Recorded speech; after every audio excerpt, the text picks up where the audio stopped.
How to change Blackmagic color space on your phone. So if you're using the Blackmagic camera and I want to change the color space, then this video is going to walk you through how to do this step by step. So if at the end of this you found this often informative, please don't forget to like and then subscribe.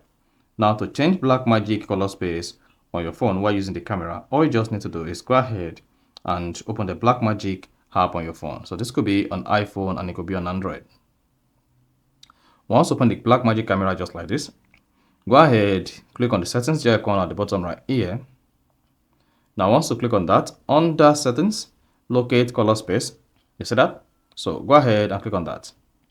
Then under color space, there are three options available: the rec point 709, rec point 2020 HDR, or PD D65. So just go ahead and select either of the color space you want to switch to. So in this case, you can either choose rec point 709 or 2020 HDR or P3 D65.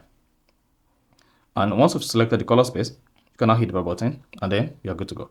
So that's basically how to change color space on Blackmagic camera on your phone. So if you found this often informative, please don't forget to like and then subscribe.